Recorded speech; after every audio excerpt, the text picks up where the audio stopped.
muraho neza nshuti bakunzi ba Muhato TV, twishimiye ko twongeye kubasanga kuri izi mikoro. Kuri mikoro ni Tangishaka Eric Manetsi, nje mu busobanuro bw'amazina. Uyu munsi dufite amazina abiri, Yvette ndetse n'izina Ivona. Ese aya mazina asobanura iki? Byose ni hano kuri Muhato TV. Hanyuma reka twite cyane ku zina Yvette. Ni izina rikomoka mu rurimi rw'igifaransa, rikaba risobanuye umurashi cyangwa se ikimera. Twita cyane ku biranga aba Yvette. Bimwe mu biranga aba Yvette: aratekereza cyane, ni umunyembaraga, akunda ubwigenge, ahorana akanyamuneza, ahora ateganya ibintu byiza mu buzima bwe, havugisha ukuri. Yvette ni indahemuka, ashobora kuba umwirasi cyane cyane kubo abona batari ku kigero cye. Yvette mu rukundo arirekura cyane, akunda umukunzi utishyira hasi cyane, yifuza kuba ari we mfura iwabo kugira ngo ayobore abavandimwe be. Kuba yavuka ari kinege biba ari ibindi bituma arushaho kumva ko isi yose ariye. Mu mirimo Yvette yifuza gukora harimo ibijyanye n'imideri cyangwa se imitako, kwigisha, kwakira abantu, gukina amafilime, itangazamakuru ndetse n'itumanaho. Ibyo rero ni bimwe mu biranga aba Yvette wabumenye.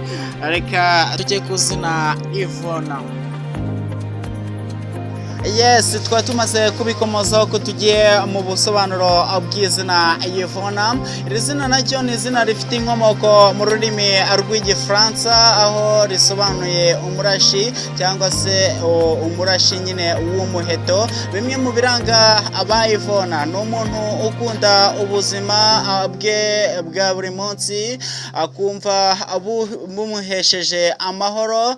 Ku bw'ibyo usanga akunda gushyingirwa akuze cyane. Ni gake cyane ba Ivona bashyingirwa bakiri bato.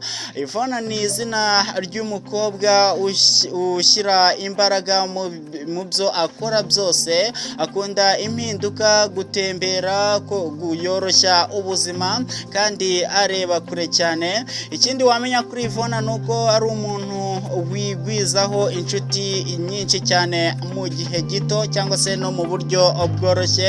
Ivona akunda kuba ahuze cyane, agaragaza amarangamutima ye. Bamwe mu byamamare byitwa iri zina Ivona muramuzi cyane. Uyu mumama bamwita Ivona Chacha, ni umunyafurika w'epfo, uzwi nk'umuririmbyi, umwanditsi, impirimbanyi y'ubu ndetse akaba ari n'umwarimu ubu tuvugana.